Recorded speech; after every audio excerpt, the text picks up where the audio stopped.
738 కిలోమీటర్లు మల్యాలలో ప్రారంభమైతే ఈరోజు కుప్పం పరమ సముద్రంలో నీళ్లు తీసుకొచ్చాం.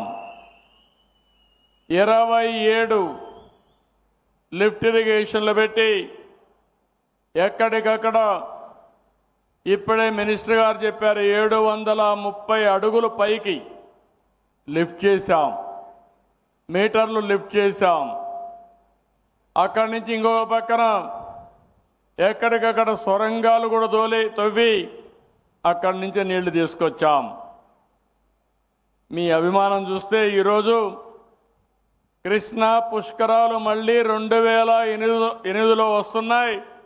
కుప్పానికి మాత్రం 2 సంవత్సరాల కంటే ముందే కృష్ణా పుష్కరాలు ఇక్కడికి వచ్చాయి. ఇప్పుడే మనం ఎప్పుడు కూడా మాట్లాడుకుంటాం,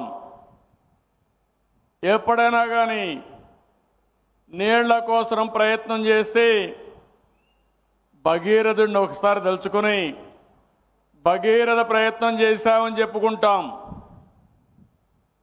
ఈరోజు మీరు కాటన్ దొర, ఆయన మనవాడు కాదు.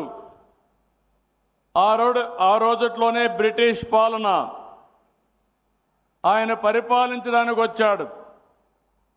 బ్రిటిష్ అనగానే మనందరం వీళ్ళంతా కూడా రాష్ట్రాన్ని దేశాన్ని దోచుకున్నారని చెప్పి అనుకుంటాం. వాళ్ళల్లో కూడా కొంతమంది మంచోళ్ళు ఉంటారు. గోదావరి నది ఉంది, నదిలో నీళ్లు పోతున్నాయి, వరదలు వస్తున్నాయి.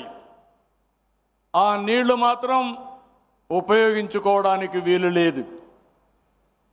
ఆ రోజు ఇన్ని టెక్నాలజీలు లేవు. ఆ రోజు ఒకటే ఆలోచించాడు, గుర్రం మీద తిరిగాడు, చాలా ప్రాంతాలు పరిశీలించాడు. ఇక్కడ ఆయన ఒకటి అనుకుంటే మళ్ళీ బ్రిటిష్ పార్లమెంట్లో దానికి ఆమోదం చెప్పాలి. కొన్ని సంవత్సరాలు రాకపోతే విశ్వ ప్రయత్నాలు చేసి కడాన మీరందరూ ఆలోచిస్తే ఒక్క ధవళేశ్వరం కట్టాడు. అదే సమయంలో కృష్ణా నది పైన ప్రకాశం బ్యారేజ్ కట్టాడు. అప్పుడు అక్కడ ఉండే ఆనకట్ట కట్టాడు. దానితో ఆ జిల్లాల యొక్క పరిస్థితి మారిపోయింది.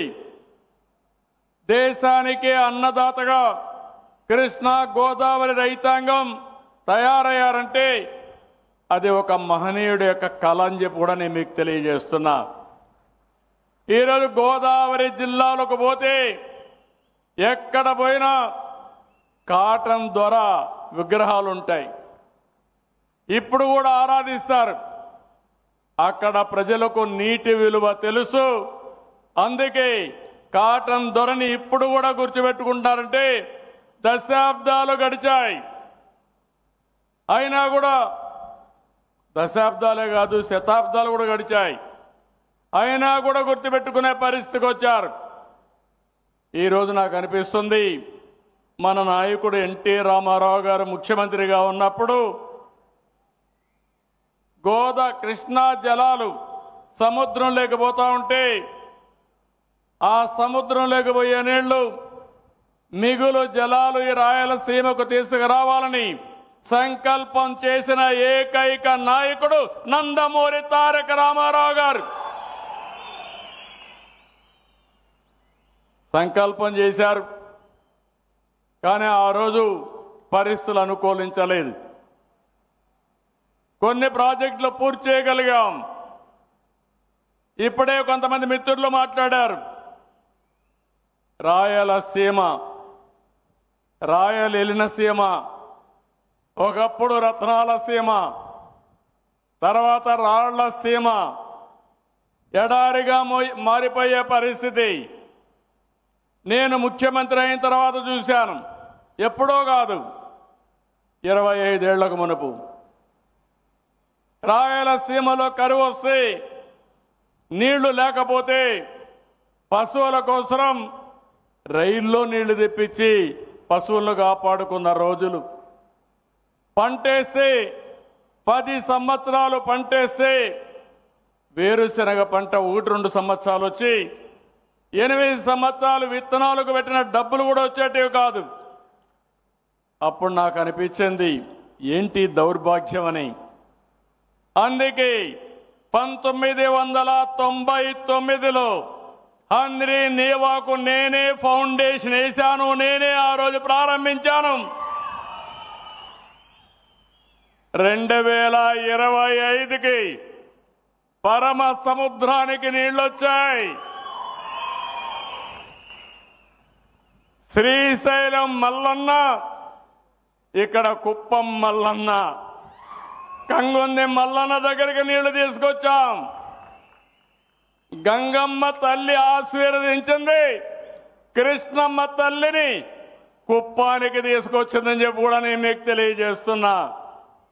నేను ఎప్పుడో ఒకటే ఆలోచిస్తాను, ఈ పరమ సముద్రం చూస్తే, ఆ నీటి పరవళ్ళు చూస్తే నా మనసు పొంగిపోయింది. మా వాళ్ళు అన్నారు సెక్యూరిటీ మీరు దిగొద్దనంటే, కాదు ఇలాంటి ఆనంద సమయంలో ఒకసారి తిరగాలని పడవలో కూడా ఒకసారి తిరిగి మీ ఆనందంలో భాగం పంచుకున్నాను.